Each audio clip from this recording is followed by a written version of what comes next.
I have finished the wall. I don't know what else I'm going to do in this video. I don't think it's going to be very long, but I got some stone work to do on that green foam right there. And I have some stone in a can right here. Not a sponsor.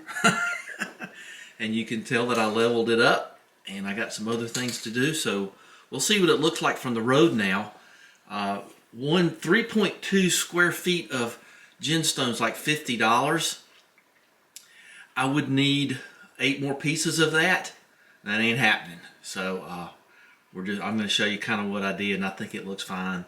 Fine enough. It's just a cheap wall to help protect the condenser.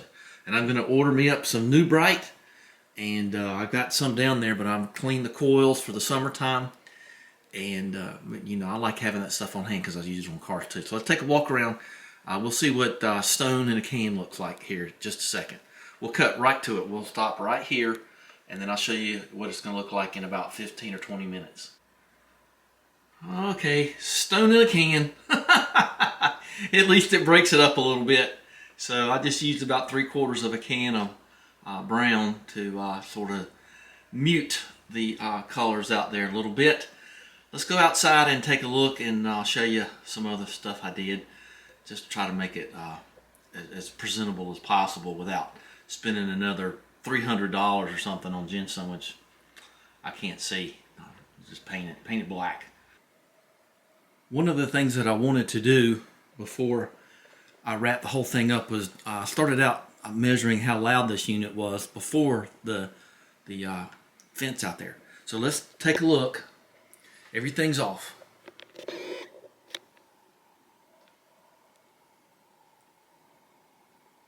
$29.30. So let's go back over here and turn the air back on again.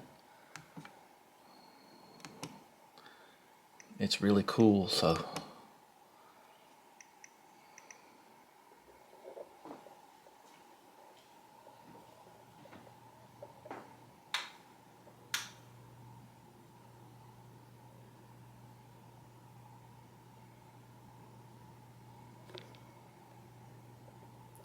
it's about 5 decibels with just the fan starting.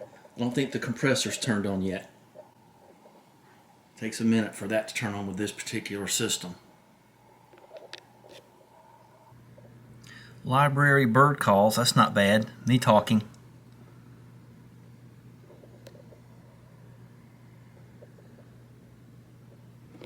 Okay, see if the compressor's kicked on yet.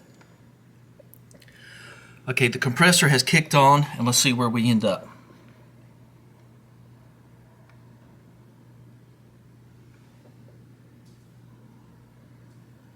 So that's where we end up there. That's pretty doggone good. Let's see.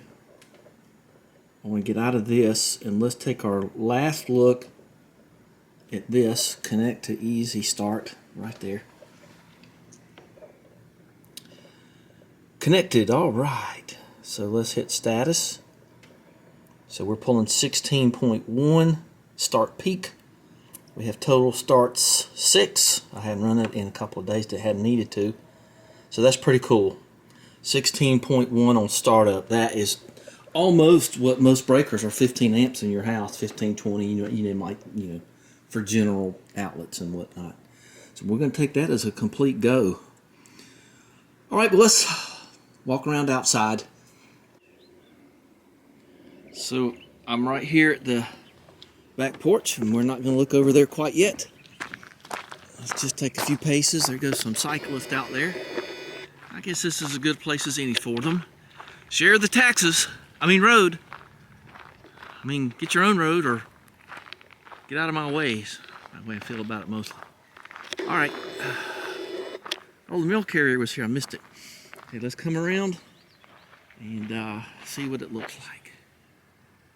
Can't go in. I kind of want to stay out, don't I? Okay. So there we go. There it is.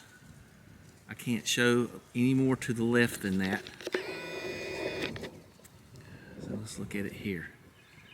So I'm going to walk you up there. Now that brown wall is going to, lost my hat. Can you believe it's windy out here? Okay, enough zoomy, huh?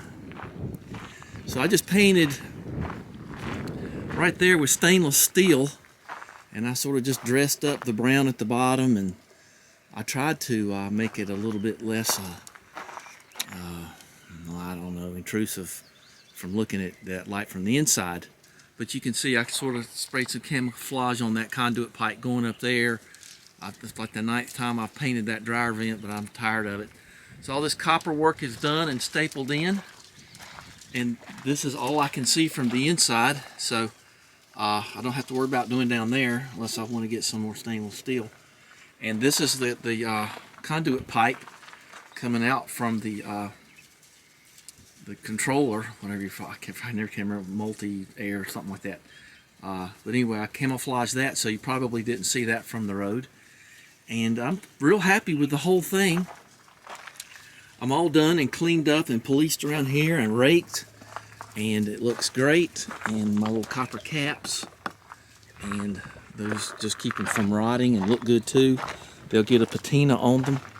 So now I'm hiding my garden hose, and I've got my wire permanent as it's going to get. I got to put in one more piece of conduit right there and do something about making that conduit a little bit better than just being held up with pull ties off another piece of conduit.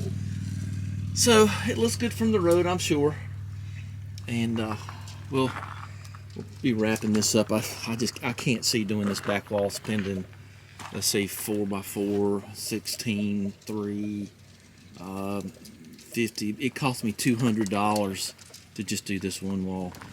I might consider doing this one, but I like the stainless steel. I think that looks okay. You can get away with it. So once again, stone in a can. That's all I do right there. That's all there is to it. Okay. Well, I've got other things to do, and so I'm gonna do them. I got to stain the front deck. Let's see. I got BMW work to do. Might be coming up with a Lexus. I hope that happens, and we can spend a whole day on it, not be rushed. Okay, give me a thumbs up and subscribe, and I hope you enjoyed this episode of Stone in a Can. We'll give her one more look here. Matches that stone there, see? That was my plan. Oh, Amazon going on. Good. I don't want anything else. So that's it. And I can't, let's do me sitting down and see all that stuff there. I gotta charge up my battery. So when I'm sitting down, see, I can't see anything but lovely stonework. Just plain lovely. Don't forget, subscribe. Talk to you next time. Bye-bye. Bonus footage. See my new Carpenter beat thing out there? Isn't that nice? Let's go out there and look at them. I put 2 of them out there. I was testing the theory and it works. I tested it with 2x4s. So I went and got and it was so funny. I went to, I got a 4x4x8 untreated, and then I saw a Carpenter beat trap. Now 4x4 untreated was like $23, and one Carpenter beat trap was $20. So there it is. I think I can get closer by zooming. Lights, too much light behind it. I got another one, but I did the 3/4 hole, 1/2-inch holes up at an angle. I put a spacer there. I'll show you what I did that in a minute. I put a little copper top on it and a plastic bottle there. And there's one of my bird things fell off. And there's my test pattern 2x4. And actually caught a couple. See, actually there's 3 in there. And that was like a day or 2. That's not bad. But here you go. I thought it best to put a spacer there, and so because Carpenter bees like to go in between things, so I've seen. I haven't really heard that, but that's a glass jar. I know, I just had it, and it's pretty stable. So I just screwed it all the way through, put a piece of oak spacer there, and just screwed it right to the post. And we'll hope that a bee gets in there, and probably won't get in there with that thing in the way. But I guess they can chew it off if it's in their way. But there's 4 holes in the 4x4. all cleaned out and tested. So there's my old 2x4 one, or 1 3/4 by 3.5, however you want to say it. So anyway, they're down there looking at farming things. So that one has never captured anything, but it always seems to be one of them's hot, you know. One of them seems to do, and that's the one over there that seems to do. But it's only been there. It's been real cool too. So I got my Carpenter bee traps. I like these posts. I don't want the bees chewing them into oblivion.